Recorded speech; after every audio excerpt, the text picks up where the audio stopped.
Kenapa sih pikiran negatif tentang kesalahan pasangan, kesalahan orang tua, kesalahan mertua, ataupun kesalahan orang lain yang pernah terjadi di hidup kita masih sering muncul dalam pikiran?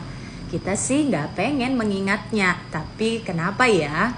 Kok pikiran-pikiran itu sering melintas di dalam pikiran kita? Yang akhirnya membuat perasaan kita tidak nyaman, jadi sedih lagi, jadi kesel lagi, jadi marah lagi, jadi takut lagi, meskipun kejadian tersebut sudah lama berlalu, bahkan sudah bertahun-tahun yang lalu, tapi kok masih sering menghantui.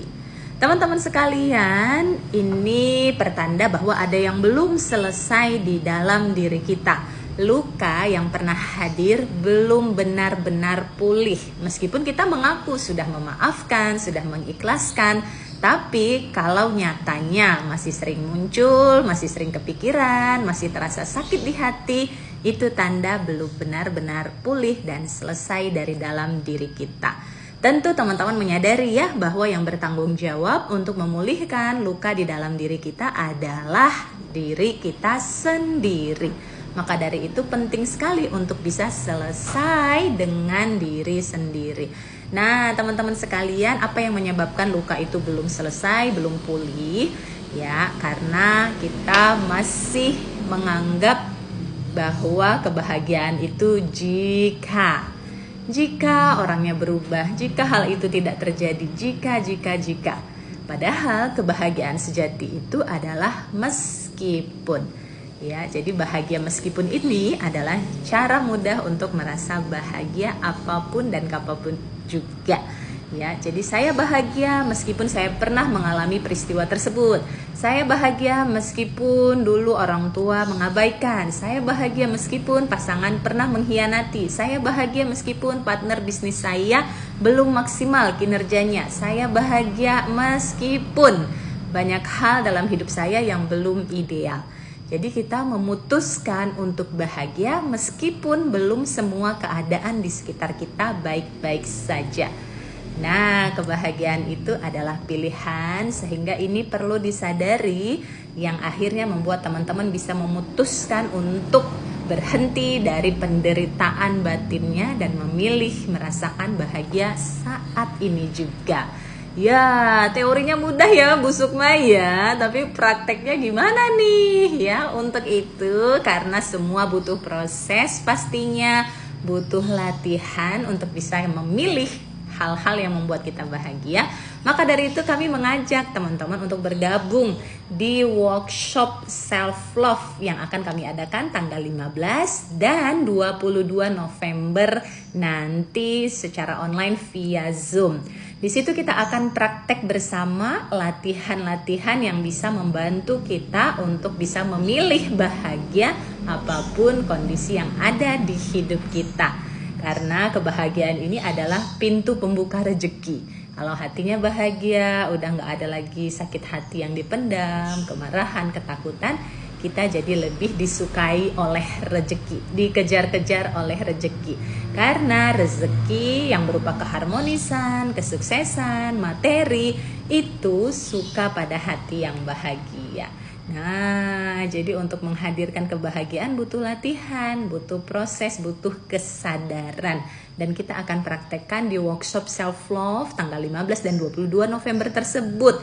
Teman-teman bisa segera daftar, karena daftar di awal teman-teman akan dapat e-book gratis panduan self healing metode Ho'oponopono yang bisa teman-teman langsung praktekkan afirmasi yang ada di e-book tersebut untuk membantu menenangkan jiwanya. Ya, ikuti sekarang juga, teman-teman bisa mendaftar ke link yang ada di bio profil saya. Di situ ada pilihan daftar workshop self love. Nah, teman-teman akan terhubung ke admin untuk proses pendaftarannya. Ya, menarik sekali karena di workshop ini nanti kita akan belajar betapa pentingnya kita untuk menyayangi diri sendiri. Karena setiap orang adalah berharga, apapun ya pengalaman yang pernah teman-teman alami di hidupnya, di masa lalunya, ya kan, teman-teman tetaplah pribadi yang berharga. Termasuk walaupun teman-teman pernah melakukan kesalahan pada dirinya sendiri, itu pun sudah berlalu dan teman-teman bisa memilih bahagia dan menjadi versi yang lebih baik saat ini dan kedepannya. Punya hubungan yang harmonis, punya keluarga yang utuh, ya. Itu pun bisa menjadi impian teman-teman. Jadi kalau kita sudah menyayangi diri kita, kita akan merasa lebih layak untuk berani punya impian besar. Di workshop self love kita akan melepas hambatan-hambatan mental yang berasal dari pengalaman masa lalu yang masih menghambat kita untuk maju. Kemudian di sesi yang kedua kita akan membahas tentang memprogram pikiran kita untuk tahu apa sebenarnya yang kita inginkan dalam hidup ini sehingga hidupnya jadi lebih bermakna. Jadi tunggu apa lagi teman-teman? Selain dapat materi, teman-teman juga akan praktek bersama ya untuk memprogram pikiran bawah sadarnya sehingga terkondisi selaras dengan apa yang teman-teman impikan di hidupnya. Saya tunggu teman-teman bergabung di workshop self love ini. Senang sekali bisa sharing dan membantu teman-teman untuk lebih menyayangi dirinya sendiri. Karena siapapun yang sudah berhasil menyayangi dirinya akan lebih mampu untuk menyayangi sesama dan lebih layak untuk bahagia dan meraih impian-impiannya. Semakin kita sayang kepada diri kita, semakin Allah juga sayang pada kita. Karena ketika kita sayang pada diri kita, itu tanda kita ridho pada semua yang Allah takdirkan di hidup kita. Ya kan? Ketika kita ridho dengan ketetapan Allah, maka tentu saja Allah juga akan ridho kepada kita. Dan kalau Allah sudah ridho kepada kita, maka tentu saja apapun yang kita impikan jadi lebih mudah tercapai. Sampai jumpa, semoga bermanfaat teman-teman. Ketemu di workshop self love bersama saya 15 dan 22 November pagi di Zoom meeting. Klik link di bio dan segera bergabung di workshop self love bulan ini. Sampai jumpa.